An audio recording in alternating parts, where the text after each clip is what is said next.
Oh là, les gars, franchement, vous n'allez pas me croire, ce qui se passe est juste exceptionnel. Franchement, j'ai une news du tonnerre. Mais mec, ne nous laisse pas dans le suspense comme ça. C'est quoi? Qu'est-ce qui se passe? Dis-nous. Les gars, c'est pire que tout ce que vous pouvez penser actuellement. Oh, ne me dis pas que Luffy a finalement trouvé le One Piece. Encore pire que ça, c'est encore plus exceptionnel que ça. Oh, le PSG va gagner la Ligue des Champions en 2054. Encore pire que ça. Qui est devenu le roi des pirates? Les gars, c'est encore pire que ça. Bah, Animarium a finalement sorti une review sur le chapitre 16 de Love Boruto Tsubou Vortex. Bref les gars, je ne suis pas doué pour ça. Bonjour à toutes et à tous.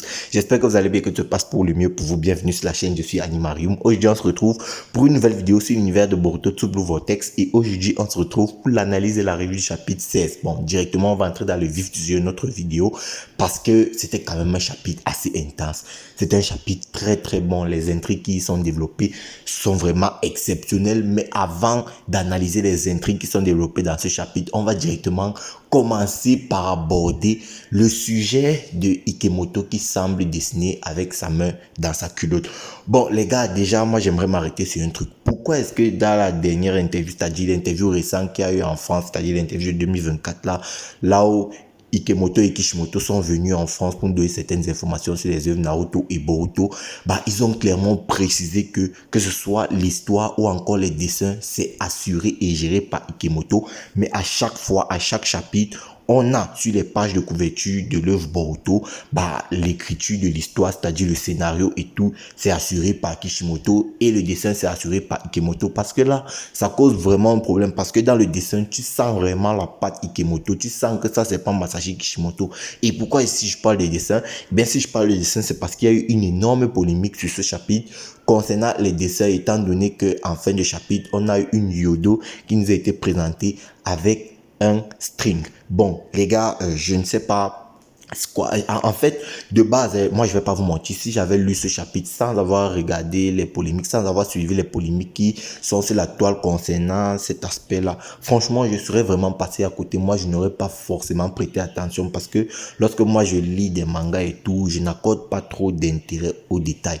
Mais seulement, ça a été repéré. Et comme moi, je l'ai souligné dans une précédente vidéo, je crois que c'était dans l'analyse de la revue du chapitre 7, lorsque Hidari est arrivé sur le village de Konoha, Hidari et Jura est arrivé sur le village de Konoha à un moment donné. Bon, tu as un Jura qui s'est déporté pour aller affronter Imahari et de l'autre côté, tu as un Hidari qui est resté affronter le groupe de Konohamaru. Puis, on avait une Sarada et Sumire qui étaient en train de se rendre sur le front.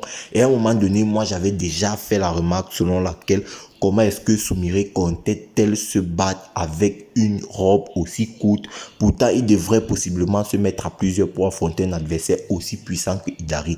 Déjà, moi, ça me paraissait déjà suspect. Bon, Ikemoto a tourné comme il pouvait tourner. Finalement, il n'a pas concerné Sumire dans le combat. Ça, je pense qu'à l'époque où j'avais dit ça, bon, tout le monde avait pris ça comme bon, les gens n'avaient pas pris ça au sérieux.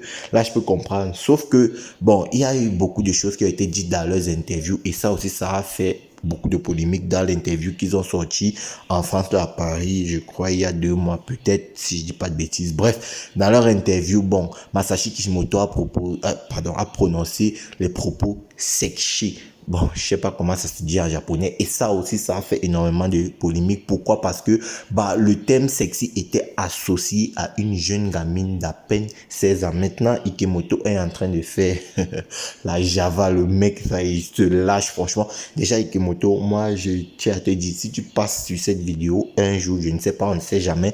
Écoute bien ce que je vais te dire, Mikio Ikemoto. Tu sais, si tu veux dessiner des hentai, il n'y a pas de problème, mais s'il te plaît, laisse Boruto. Parce que en faisant ça sur Boruto, tu es complètement en train de polluer l'œuvre Naruto. Et pourquoi moi j'ai fait allusion à l'écriture du scénario et au dessin? Eh bien, c'est parce que avec l'œuvre Naruto et l'œuvre Naruto Shippuden, on n'a pas eu ça, on n'a pas eu la sexualisation des gamines, des mineurs dans l'œuvre Naruto. Et je pense pour beaucoup, le personnage le plus sexualisé dans l'œuvre Naruto Shippuden et même Naruto tout court, je pense c'est Mei Terumi. Et très franchement, les gars, je ne pense pas que Mei Terumi soit aussi, comment dire, dénudé que ce qu'on voit là. Parce que regardez, par exemple, Yodo. Et comme moi, je vous l'ai dit, Franchement, moi, je n'aurais pas forcément prêté attention si ça n'avait pas été remarqué. Franchement, je serais vraiment passé à côté. Mais le problème, c'est la sexualisation, justement, des personnages ultra jeunes. Je ne sais pas si vous vous souvenez, il y avait déjà aussi eu une polémique, je crois, dans le chapitre de Boruto Naruto Next Generation. Je crois que c'était le chapitre 78 ou 79, je ne sais plus exactement. Il y avait aussi eu une polémique là où on retrouvait Sarada, Sumire et Ada dans une chambre en train de discuter. Le problème, c'est qu'à l'époque, elles avaient 13 ans. Et la polémique, elle était là, mais elle n'avait pas flambé. Mais là, force est de constater que Mikio Ikemoto fait tout pour sexualiser ces personnages mineurs. Et le véritable souci que les gens soulignent par rapport à ça, c'est que les personnages majeurs, les personnages féminins majeurs ne suivent pas. C'est-à-dire, on n'a pas le même traitement par rapport à eux, avec eux, par rapport aux personnages mineurs. Et qu'est-ce qu'on peut en dire par rapport aux garçons? Les garçons dans Boruto, ils sont couverts de la tête aux pieds. Regardez Araya, regardez ci, regardez ça. Mais le problème, c'est, moi je dis c'est grave. Je ne sais pas si vous vous rendez compte de la dinguerie de voir une gamine de 16 ans porter un strict. Franchement, moi, je vais pas entrer dans les détails. Du coup, parce que si j'entre dans les détails, je pense que la vidéo sera assez choquante et YouTube risque de me bloquer. Du coup, on va analyser ce chapitre proprement parler, mais il est important de souligner que ces détails-là, c'est vraiment dérangeant parce que nous ne sommes pas fiers de lire les chapitres de Boruto en regardant les culottes des gamines d'à peine 16 ans. Franchement, ça vraiment, nous ne sommes pas fiers. En tout cas, moi, de mon côté, je ne suis absolument pas fier de ça. Du coup, on va entrer dans l'analyse de ce magnifique chapitre 16 de Boruto Tsublu Vortex. Bon, avant d'entrer en plein dans l'analyse de la revue de ce chapitre 16 de Boruto Tsublu Vortex, pour clôturer avec la partie sur les auteurs, je tiens quand même à préciser que pour moi, Masashi Kishimoto, malgré ce qui a été dit, a quand même encore un certain crédit pour moi. C'est-à-dire, pour moi, je lui accorde encore un certain crédit parce que pour moi, il n'a pas réellement fait quelque chose de vraiment très répréhensible. Alors oui, il a prononcé le propos sexy par rapport au personnage mineur de Sarada. Oui, mais pour moi, je n'ai pas considéré que c'était super grave. Même si je commence déjà à le regarder d'un certain œil, je me disais que c'était peut-être d'ambiance dans le contexte et tout. Et pour moi, il y a beaucoup de choses à dire. Peut-être pour moi, c'est venu comme ça. Peut-être que il avait, en fait, je sais pas expliquer, mais je n'arrive pas à lui en vouloir par rapport à ça. Pour moi, je ne pense pas qu'il faisait réellement des références sexuelles par rapport au personnage de Sarada. Je pense qu'il voulait plutôt exprimer autre chose et que c'est sorti tellement naturellement que bon, bref, je vais pas entrer dans les détails, mais je lui accorde quand même encore un certain crédit. Donc, directement, on va entrer dans le vif du sujet de notre vidéo et on va commencer avec l'analyse de ce chapitre 16 de Boruto Tsublu Vortex. Alors, le chapitre 16 de Boruto Tsublu Vortex commence avec un flashback entre Boruto et Kashin Koji. Boruto est en train d'apprendre la technique du Hiraishin et on découvre un peu comment il a fait pour apprendre la technique du Hiraishin. Bon, Kashin Koji l'a aidé. Moi, d'ailleurs, ce qui me dérange dans cette partie, c'est que Boruto, comment il a fait pour apprendre la technique du Hiraishin? Il n'a aucun parchemin, c'est-à-dire, alors vous allez me dire que Kashin Koji, oui, il peut aller dans le futur. Oui, il peut aller dans le futur, mais il ne peut pas aller dans le passé. Mais comment? Parce que Minato, tu peux me dire, oui, Minato, moi je te dirais que Minato était dans Konoha. Il a dû certainement aller prendre des parchemins, aller checker des parchemins. Il avait Hiruzen qui pouvait l'orienter sur la maîtrise de la Hiraishin et tout. Mais là, pour Boruto et Kashin Koji, on n'a littéralement rien. On a l'impression qu'ils ont même créé cette technique. Et c'est d'ailleurs ce qu'ils vont essayer, entre guillemets, de faire paraître dans ce chapitre. Pour en revenir sur un point que j'avais souligné, vous vous souvenez, dans une vidéo, moi je vous avais dit que pour moi, possiblement, le Hiraishin était une technique Shinjutsu et pas Ninjutsu. Et c'est un peu ça qu'on essaie d'exprimer dans ce chapitre. C'est un peu ça que Kashin Koji essaie d'exprimer dans ce chapitre. Quand il va dire à Boruto que tu es capable de voler et tout et tout. Voler, c'est une technique propre au Shinjutsu. Donc, est-ce que le Hiraishin serait vraiment du Shinjutsu? Ça, je n'en sais rien. Mais maintenant, Boruto, malgré qu'il maîtrise peu à peu le Hiraishin, il rencontre quand même quelques difficultés par rapport à cette technique, étant donné que lorsqu'il place peut-être des marqueurs à plusieurs endroits différents dont il ne voit pas directement, bah il n'est pas sûr. En fait, sa téléportation n'est pas précise. Du coup, il a réussi à trouver un moyen de contrer ça grâce aux symboles. Et donc, avec les symboles, il arrive à se repérer plus facilement. Et on apprend que le vecteur, c'est-à-dire le meilleur vecteur pour le déplacement du Hiraishin, reste quand même des objets métalliques. Et c'est là où je dis, Minato, franchement, je sais pas si vous vous rendez compte à quel point ce personnage était juste grotesque. Et les gars, franchement, il faut s'en rendre compte parce que déjà, on apprend que pour se déplacer, et ce, à une longue distance, il faut avoir un vecteur métallique. Or, Minato, lui, n'avait pas besoin de vecteur métallique. Il avait un vecteur, lui, suffisait clairement, que ce soit un vecteur organique ou par exemple. Regardez par exemple lorsqu'il se déplace pour empêcher Kyuubi de tuer Kushina, la marque était sur Kushina, il a quand même réussi à se déplacer. Il peut aussi se déplacer sans poser toutefois de balise, comme il a sauvé Naruto lorsque Obito voulait le tuer directement à sa naissance et tout. Minato était juste un génie. C'est pour ça que je dis ce personnage, il est juste craqué. Mais les gens ne veulent pas croire. Ils ne veulent pas comprendre que Minato, c'est juste un GOAT. Par exemple, lui, il n'a pas besoin de symboles pour avoir une téléportation précise. Non. Lui, il se déplace précisément comme ça. C'est pour vous dire, le personnage, il était juste vraiment craqué. Du coup, Kashin Koji et Boruto vont entamer une conversation assez, on va dire, intéressante, étant donné que Boruto va faire la remarque selon laquelle étant donné que le dipôt de Kashin Koji lui permet d'anticiper sur les futurs, pourquoi est-ce que Kashin Koji ne peut pas avertir plus de monde pour qu'il puisse se prémunir d'un futur désastreux? Bon, et Kashin Koji va donner une réponse que je pense que tous on s'y attendait un peu, étant donné qu'il va dire que plus de monde sait par rapport à un futur désastreux, plus il s'y prépare et forcément les conséquences se verront encore plus aggravées. Du coup, moi je trouve que c'est un bon contentieux, c'est un bon moyen trouvé pour atténuer ce pouvoir du dipôt, parce que s'il n'y avait pas ce type de contrainte, la technique allait juste être trop craquée. Parce que les gars, franchement, imaginez-vous, t'as déjà un Boruto qui est déjà aussi puissant juste avec un seul entraînement via le dipôt de Kashin Koji. Imaginez un peu Sarada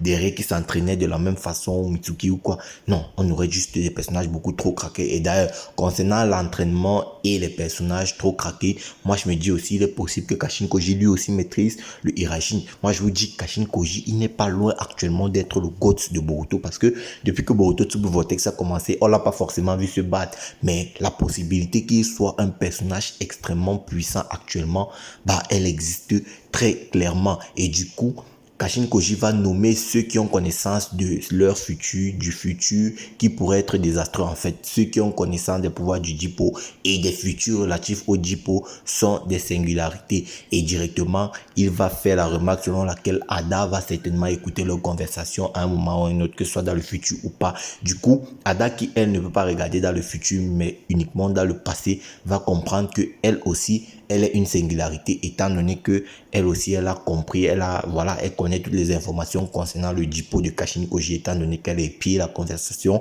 Kashin Koji Boruto. Et là, on se retrouve directement dans une situation où on a Sarada, Sumire et Ada qui sont en train de discuter, et la conversation va être assez intéressante quand même. Là, je vais vous dire un truc, les gars. Par rapport à la sexualité que Ikemoto essaie de nous introduire dans l'œuvre Boruto Tsubu Vortex, moi je trouve ça grave, mais le fait que on a ces trois jeunes filles qui sont en train de parler de leurs sentiments et tout, là je ne trouve pas ça choquant, parce que là on a affaire à trois jeunes filles qui parlent des sentiments juste comme ça, voilà, il n'y a pas de souci par rapport aux gens de leur âge et tout. Mais maintenant, ce qui est vraiment gênant, c'est quand tu as un papa de 40 ans qui s'intéresse aux jeunes de 16, 17 ans. C'est là où ça devient vraiment problématique. Du coup, on va directement entamer avec la partie sur Sarada, Sumire et Ada, étant donné que Sarada veut à tout prix aider Boruto. Elle va demander à Ada, dis-nous où est Boruto, on veut l'aider, dis-nous ce qu'il ne veut pas nous dire et tout et tout. Ada, étant donné qu'elle a épié la conversation entre Kashin Koji et Boruto, va répondre à Sarada que Boruto a de bonnes raisons de ne pas leur dire des choses, de ne pas entrer dans les détails, étant donné que c'est une façon de les protéger, parce que s'ils en savent trop sur leur futur, ils vont certainement entraîner des conséquences. Enfin, le fait de savoir sur le futur peut leur procurer des conséquences encore plus dramatiques. Donc, pour les protéger, Boruto va refuser de leur donner plus de détails concernant les informations futures. Et tu as Sumire qui va un peu péter un plomb, étant donné qu'elle va parler du sentiment et dira à Sarada, tu ne comprends pas mes sentiments, essaie de comprendre aussi Boruto. Oui, tu savais que j'étais amoureuse de Boruto, mais quand il est revenu, tu t'es quand même jeté dans ses bras, machin, ceci, cela, et tout. Bon. Déjà, il y a un truc qui me choque. Je vais dire ça, mais je pense que personne ne l'a remarqué. Comment est-ce que Sumire peut prétendre être amoureuse de Boruto devant Ada pour Tenrigan? Enfin, les pouvoirs de Ada veulent que toute personne, homme, femme ou enfant, soit directement amoureux de Ada. Et donc là, on a une Sumire qui est amoureuse de Boruto et qui le dit de vive voix. étant donné que Ada ne sait pas jusqu'à présent que Sarada et Soumiré ne sont pas prises dans ses pouvoirs. Bon, la question qui se pose, c'est que est-ce que Ada, je ne sais pas, Ada, pourquoi elle n'a pas remarqué ça? Parce que c'est assez bizarre qu'elle n'ait pas remarqué que Sarada et Soumiré ne sont pas dans son emprise. Et moi, je vous ai déjà posé une question. Comment est-ce que Ada va réagir lorsqu'elle va savoir que ni Sarada ni Soumiré n'ont jamais été dans son emprise, étant donné qu'elle est considérée comme ses amis? Là, ça devient vraiment un gros casse-tête. Et maintenant, concernant le personnage de Soumiré, au vu de ses sentiments qui sont assez bouleversés dans sa tête, il y a fort à parier qu'elle puisse se faire manipuler par, je ne sais pas, peut-être Kawaki, peut-être Code, peut-être même les Jubi, étant donné qu'elle est dans un état émotionnel vraiment très faible. Donc, qu'elle puisse se faire manipuler, moi, franchement, ça ne va absolument pas me choquer. Bon, maintenant, pour en revenir sur le personnage de Ada, il est aussi fort probable qu'elle nous dise qu'elle avait déjà découvert que ni Sarada ni Soumiré étaient pris dans son pouvoir, étaient pris par son charme, mais elle s'en foutait juste. Il est fort probable, c'est une probabilité qui existe, mais voilà, moi je trouve quand même ça bizarre le fait que Soumiré prétende être folle amoureuse de Boruto, pourtant normalement elle était censée être amoureuse de Ada, et lorsque tu es amoureux d'Ada, bah tu ne peux plus être amoureux d'un autre personnage, enfin, d'après ce qui est normalement censé être dit dans l'œuvre Boruto. Directement, on va basculer dans la troisième partie de notre chapitre, étant donné que Ada va être contactée par Shikamaru et Shikamaru va venir voir Ada. Ils vont donc discuter par rapport à tout ce qui se passe un peu. Bon, déjà, on a une Ada qui a découvert. Donc, de toutes les façons, c'était assez évident qu'Ada allait forcément découvrir que c'est Shikamaru qui a aidé Boruto à s'enfuir de sa cellule. Du coup, il y aura énormément de choses qui vont être dites. Et la chose la plus intéressante de tout ça, c'est que Ada ne peut plus utiliser son pouvoir du Senrigan aussi facilement qu'elle le faisait avant, du moins en ce qui concerne les Shinju, étant donné qu'à chaque fois qu'elle utilise son Senrigan pour essayer de contrôler les Shinju, il y a le clone de Bug là, je crois, il s'appelle... j'ai oublié son nom, bref, j'oublie toujours son nom de toutes les façons. Bref, à chaque fois qu'elle utilise son pouvoir du Senrigan ou à chaque fois qu'elle essaie d'utiliser son pouvoir du Senrigan, lui, il vient aussi se mêler à ça. Et selon Ada, elle ne sait pas quelles conséquences ça pourrait entraîner de continuer ainsi. Et donc, c'est pourquoi, par rapport à ce qu'elle a, des informations qu'elle a sur le village de Suna, ça remonte à il y a quelques heures. Et qu'est-ce qui se passe sur le village de Suna? Au chapitre précédent, on a appris que Ryu s'était rendu, pardon, je crois que c'est Matsuri je crois que c'est Matsuri, oui, qui s'était rendu sur le village de Suna et avait affronté Gaara et l'équipe de Shinki. Du coup, elle avait réussi à capturer Shinki et du coup, Ryu était né par Shinki en fait et Gaara a été scellé. Et donc aujourd'hui, on sait que Ryu est la cible, a possible Gaara et que Ryu peut annuler le sort de Shinki. Du coup, il soupçonne donc que Ryu et les autres clones de Jubi se rendent sur Suna pour tuer Gaara parce que Ryu veut dévorer Gaara. Et donc, Ada va dire à Shikamaru qu'elle ne peut plus franchement se plonger pour regarder, en fait, pour contrôler, pour épier les mouvements des Shinju, étant donné qu'à chaque fois qu'elle essaie de le faire, tu as le clone de Bug qui s'en mêle un peu directement. Donc, Kashin Koji va surgir lorsque Shikamaru va demander à Ada qui est le complice de Boruto. Et lorsque Shikamaru va deviner qu'il s'agit de Kashin Koji, du coup, il va se passer une discussion. Déjà, ce qui est choquant dans cette discussion, c'est que directement, tu as un Kashin Koji qui va dire à Shikamaru si Jura se rend sur le village de Konoha, laissez-le faire ce qu'il veut en fait. Parce que plus il est calme, mieux c'est. Parce que si on l'excite un peu, il peut détruire le monde et tout et tout. Bon déjà, arrête ça, Kashin Koji. Moi je pense que tu peux te prendre Jura ou au pire des cas, beaucoup de toi, vous pouvez vous faire Jura. Et du coup, il va donc conseiller à Shikamaru de ne jamais faire sortir Imawari au village de Konoha parce que l'héritage culturel du village de Konoha intéresse énormément donc Jura. Du coup, Imawari est plus en sécurité au village de Konoha que nulle part ailleurs, même si ce n'est pas à cause des forces armées du village de Konoha. Et donc, Kashin Koji va conseiller à Shikamaru d'envoyer sur le village de Suna une équipe. Et l'équipe devrait être l'équipe la plus minimaliste possible car selon Kashin Koji, Matsuri et Ryu, Matsuri ou Ryu d'abord devraient normalement se déporter sur Suna pour essayer de soit débusquer le complice de Boruto, soit directement délivrer Gaara et le dévorer. Et donc, l'équipe qui devrait être envoyée sur le village de Suna devrait normalement être constituée de Konohamaru, de Sarada et de Mitsuki. Bon, je pense que c'est une équipe choc et moi, ça commence déjà à m'intéresser parce qu'il est possible que dans le combat du chapitre prochain, on a une Sarada qui dévoile son Mangekyou Sharingan et là, ça pourrait être vraiment intéressant parce qu'on découvrirait déjà le pouvoir qui a suivi l'éveil de son Mangekyou Sharingan et potentiellement aussi son Susanoo. Donc, on va potentiellement voir Sarada se battre à 100%. Et ça, franchement, c'est très, très intéressant.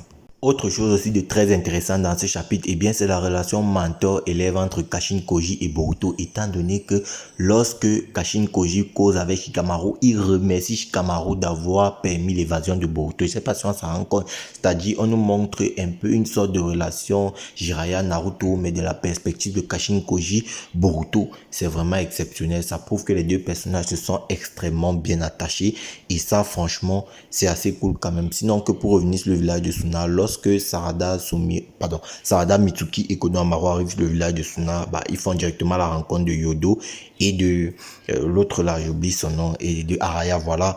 Ils font directement leur rencontre à eux deux et puis quelques temps après, ils découvrent que finalement, c'est deux Shinju qui se sont pointés sur le village de Suna, Ryu et Matsuri. Et donc, j'espère que là, on va voir un Konohamaru qui sera vraiment important.